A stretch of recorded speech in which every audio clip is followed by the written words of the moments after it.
Hey, welcome back. Today we're going to do something a little bit different. I've got a good friend of mine who owns Pinball's Pinballs, and he has a Hobbit, and the Art of Pinball had just sent me the Hobbit head kit. So I thought it'd be really cool if we take a trip over there and install the new Hobbit head kit on his machine. So stay tuned.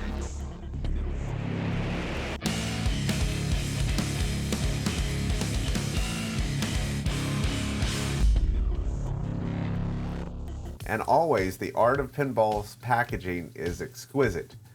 Really great printing, gold foil around the box. If you're in the United States, I'll leave a link in the description below. You can actually purchase these from Little Shop of Games. If you live overseas, there are overseas distributors as well. As we take a look inside the box, you can see the attention to detail on these pieces.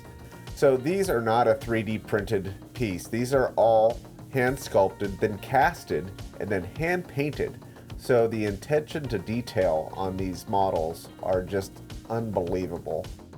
Each one of these molds are only used a handful of times before they're thrown away and a new mold is made. That way every reproduction piece of this limited run kit is going to have the utmost detail. And if you stick around to the end of the video, I'm going to show a comparison between the original factory Jersey Jack versions and the Art of Pinball's versions. Let's go over the first way. There's two different ways of doing this. First is get something to prop up the pop-up. And once that's in place, you'll see a clip and a spring on each side. So what you're going to need to do is go with some sort of needle nose, remove the clip, hang onto that spring so it doesn't drop down, pull the spring away, do that for the other side, and then that top piece will come right up. And then next we're going to get an open-end wrench and unscrew the two screws that hold the head to the switch mechanism. Then reinstall the two screws with the new Art of Pinball version and reinsert the flap and spring and clip. So there's a second method which takes a little more time, but it might be easier for some. We're going to start the same way by propping up the pop-up. We're going to remove the spring and the clip and then pull the top flap up. Next up, we're going to go underneath the playfield, and each mech, I believe, is held on with 5 screws. So we want to disconnect the Molexes that have power for the solenoid, the switch, and the flasher. So once your Molexes are unplugged, we can then start removing the 5 1/4-inch screws that hold the mech together to the playfield.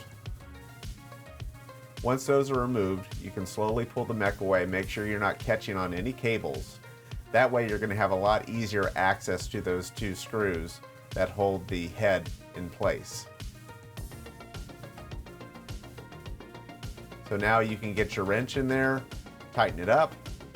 This method does include that extra step of getting the mech out of the playfield, but it does make the installation so much easier, and the upper Hobbit head areas are a little more challenging to get to just because of where they are in the game, and there's things in the way. So doing this method, yes, it takes a little longer, but it's going to be a little bit easier for you in the long run to really get in there and do it correctly. So once you've got everything done, you're going to go ahead and re-unscrew the 5 screws, then reconnect your Molex plugs, and once everything looks like it's secure, you're going to go back up to the top side, install the spring and clip, then you can move on to the other 3. Right away you can see the difference between the Jersey Jack version and the Art of Pinball version. The detail is just way more intense.